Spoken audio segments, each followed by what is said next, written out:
Motion be agreed to. Mr. Speaker. You are seeking a call. I am. Grant Robertson. Thank you very much, Mr. Speaker. I do rise to support the two motions here. Firstly, just with reference to the establishment of the committee, the process for doing that is laid down in the law and has been undertaken by the various parties. And in terms of the opposition parties, the leader of the opposition is by law, by statute, a member of that committee. And there is a process of consultation that needs to take place to appoint the second member. That has been undertaken, and Dr. Russell Norman is put forward as the other nominee from the opposition. I want to thank all opposition parties for their cooperation in going through that consultation process. The composition of the committee is perhaps not the major issue of the day, Mr. Speaker, in terms of this particular debate on these motions. What I do want to discuss is around the role of the committee that is contained within the second of the two motions that are up for debate today. And by nature, the work that this committee does is going to have an element of secrecy. It's in the name. It's part of what happens when we look at the work of intelligence services. And there will be occasions on which the work of that committee does need to be kept confidential, does need to be kept, comment about it needs to be kept to a minimum in order to protect the important role that security intelligence agencies do play.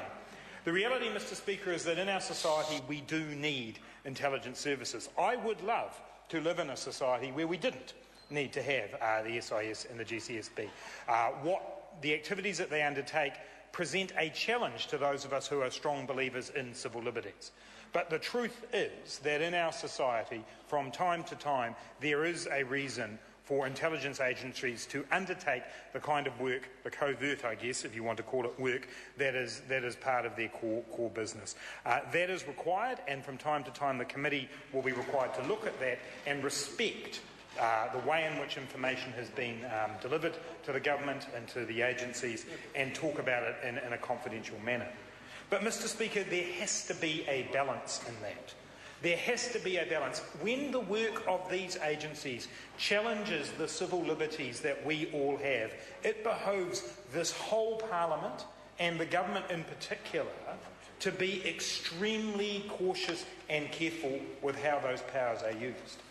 There is little more important in our society than our ability to go about our daily business free of interference, the ability to actually have our contact with our friends and with our associates and not feel that in some way or other we are being watched unfairly or without due cause.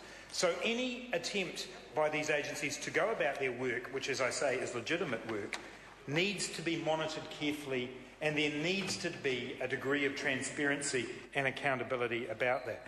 And Mr. Speaker, the example that occurred in the last Parliament when this committee was considering the New Zealand Security Intelligence Service Amendment Bill was one that on this side of the House we felt very uncomfortable about. The fact that there was a lack of public submissions, there was a lack of openness and transparency about an important aspect that actually was changing the way in which these agencies were doing their work. That deserved and merited better public participation and some greater levels of transparency.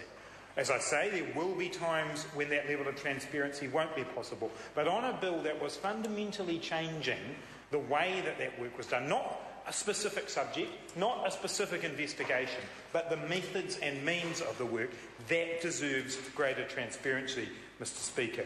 And it deserves, when the challenge to those of us who care passionately about civil liberties is taken by that kind of action, we need to see that. And of course, in the last Parliament, we didn't see that level of transparency from the government. And the Human Rights Commission, Mr. Speaker, in their submission on the bill, raised these serious concerns. I just want to quote briefly from it. It says, at this point in the process when they wrote the submission, it is unclear whether the committee intends to hear oral evidence, as the bill may have significant impact on the lives of New Zealanders and other people within New Zealand. The Commission strongly urges that public hearings on the bill be held. Now, that was the Human Rights Commission, Mr. Speaker, saying to the Intelligence and Security Committee, this is important, that there is a level of transparency around a piece of legislation, in this case, that went to the committee. Those calls from the Human Rights Commission should be heeded, Mr. Speaker, in the future, so that there is transparency where that is appropriate, and I do believe in matters like this and in a number of other matters it will be appropriate that there is that level of transparency. And it was confusing, Mr Speaker, to those of us on this side of the House when we looked at the role of the Intelligence and Security Committee and looked back in previous debate to find that in its very early days, Jenny Shipley, when she was the Prime Minister, made clear in this House that in a similar situation there should be transparency, there should be public submissions. So the National Party, when it was last in government and involved in this committee, seemed to believe that there should be a level of transparency in the activities of this committee, but yet this time around, when it came to the Security Intelligence Service Amendment Bill, there wasn't that level of transparency. And that's disappointing, Mr Speaker, that that would occur. We do say that in the future we need to see a greater level of transparency. We would like to work within the frame of the committee to achieve that, and we would like to see Parliament be able to, in the future, adopt some measures that will enhance the transparency of this work. This is not to undermine in any way the work of the committee, it's actually to support it.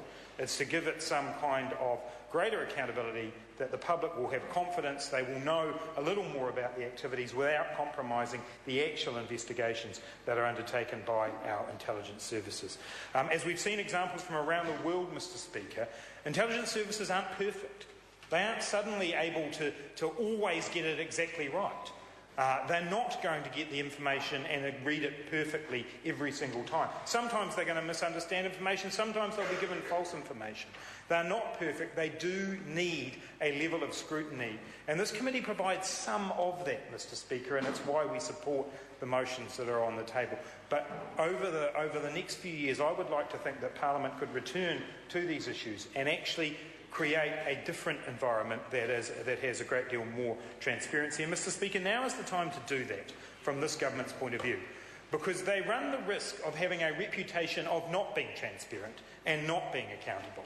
If we look at the deal around the legislation with Sky City, if we look at what's been going on with Radio Live, the loan to Radio Live, the Prime Minister's broadcast, if we look at the Crayford Farms and the role of Landcorp, if we look at the whole question of New Zealand On Air and the role of the Prime Minister's electorate chair, there is building up a record of lack of transparency here. We've got Nick Smith today in the House, the debate around the question of what he did and his role, compromising his role as a minister. That level of transparency is not good enough in this Parliament. And when we're dealing with intelligence and security measures, if we've got that background of behaviour and activity from the National Party, that does not give me confidence in the Security and Intelligence Committee that they, in the last Parliament, didn't even allow submissions on a significant bill on. So we want to see a greater level of transparency and accountability, Mr Speaker. We want to see that right across the work of the government. In security and intelligence, it will always need to be balanced against the best interests of New Zealand, but it is vitally important that this committee has the ability to look at that balance and from time to time create a situation where there are public submissions, where the public can learn more about the activities of these agencies. So, Mr Speaker, we are supporting these motions, but we do believe that there is work to be done to create the appropriate, transparent environment in which this committee works. Dr Russell Norman. Thank you, Mr Speaker.